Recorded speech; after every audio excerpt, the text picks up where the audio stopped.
An extensive body trail of victims was left by the vicious, cold-blooded, and cruel killer, Cullen Montgomery Baker, across the American frontier. He was a Confederate guerrilla during the Civil War, and when the conflict was over, he continued to fight, ambushing Reconstructionists, murdering former slaves, and terrorizing the states of Texas and Arkansas for 4 years. Baker was born on June 22, 1835, in Weakley County, Tennessee, to John Baker and Elizabeth Baker.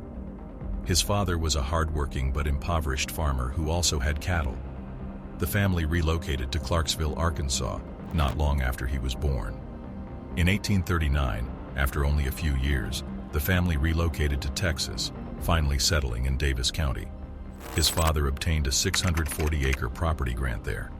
Despite receiving the property, the family remained destitute, and Cullen was bullied at school because of his homespun trousers and bare feet. Despite his frailty and withdrawal, he began to fight back. He also obtained an ancient handgun and a rusted but functional rifle, and began practicing with both weapons until he was highly skilled. He drank his first alcohol when he was 15 years old, and began challenging both youngsters and men who irritated him to go for your guns.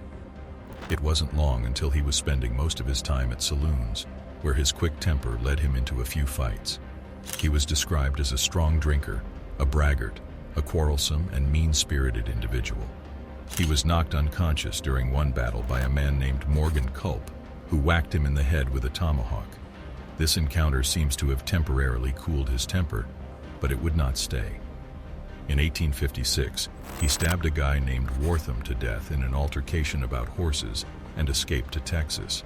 He quickly returned to Arkansas, however, after learning that he was still wanted for murder in the death of Bailey. During his absence, his wife Martha gave birth to a daughter, Louisa Jane, on May 24, 1857. He went to Texas temporarily the next year to fetch his wife and daughter.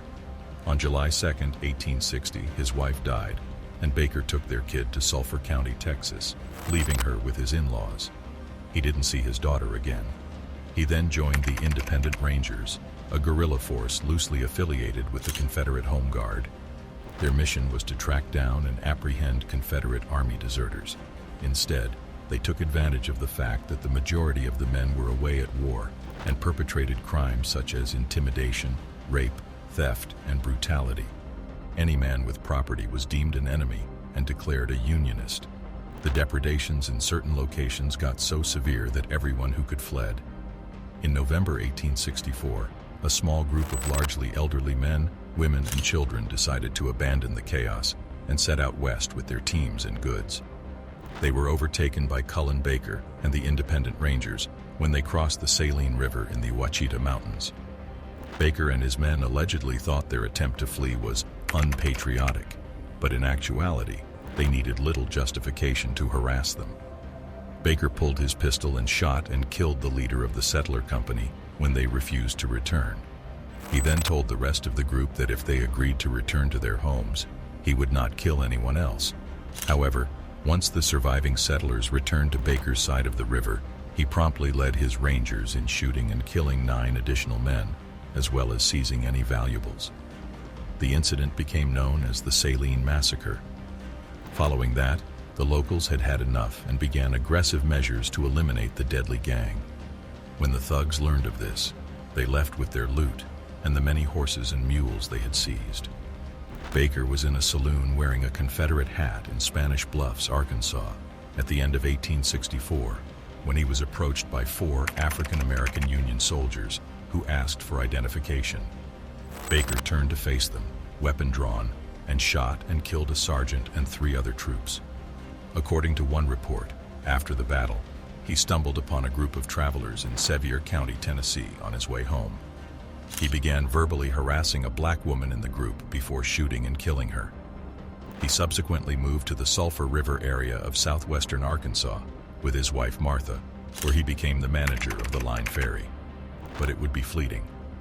Martha became ill quickly and died on March 1, 1866.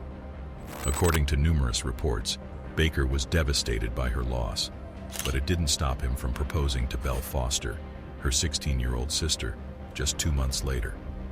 Belle turned down his proposal and married Thomas Orr, a school teacher and political leader. Baker then started harassing Orr, picking fights with him, beating him over the head with a tree limb, and going to his classroom to mock, curse, and threaten the guy in front of his students. Reconstruction had begun in Arkansas and Texas by this time, and Baker despised the idea. He and another criminal called Lee Rames formed a group in the Sulphur River bottoms near Bright Star, Arkansas. The gang was claimed to have killed at least 30 persons while committing robbery and murder, many of whom were outnumbered, ambushed, or shot in the back.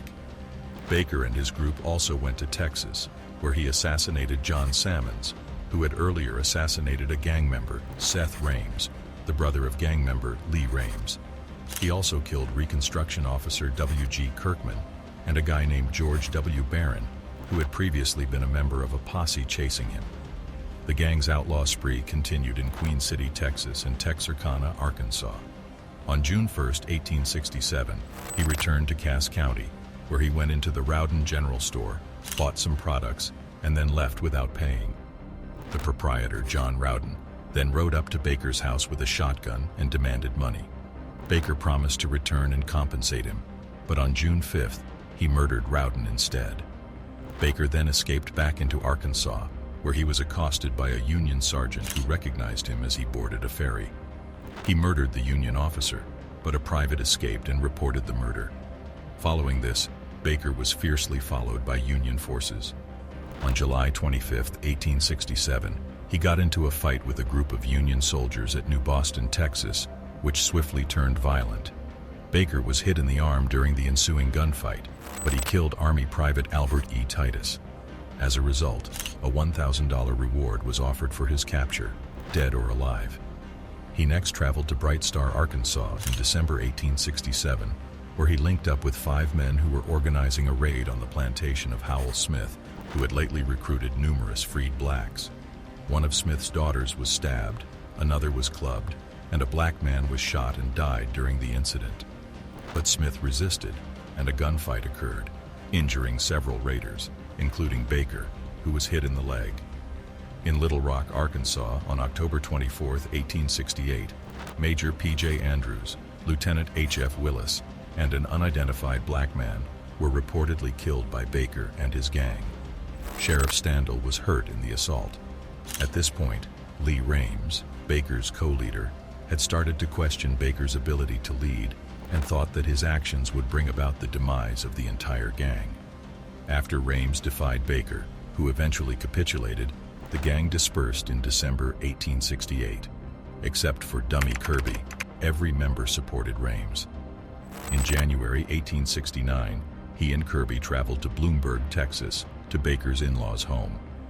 On January 6, 1869, Cullen Baker and Dummy Kirby would pass away there. It's unclear how they were slain exactly. According to one story, his father-in-law's acquaintances poisoned the men with strychnine by putting it in a bottle of whiskey and some food. Their bodies were then pierced by gunshots. According to a different version, Thomas Orr, with whom Baker had a long-standing dispute, led a small group of men who attacked Baker and Kirby at the Foster residence and shot and killed them. The soldiers were executed, and their bodies were hauled through Bloomburg before being transported to the U.S. Army outpost close to Jefferson, where they were displayed in front of the public. Some of the prize money offered for Baker was reportedly collected by Thomas Orr. Baker was laid to rest in Jefferson, Texas's Oakwood Cemetery. His grave plaque features the Confederate cavalry outfit, even though he deserted from Morgan's squadron. After that, he was romanticized by some for defending Southern honor. However, his track record demonstrates that he was a vicious killer who, regardless of their allegiances, killed everyone who incensed him. According to authorities and historians alike, he is regarded as one of the most brutal killers to have ever lived. His death toll is estimated to be between 50 and 60. What do you think of the video? Let us know in the comments below. If you enjoyed this video, be sure to give it a like and hit that subscribe button before you go. Thanks for watching.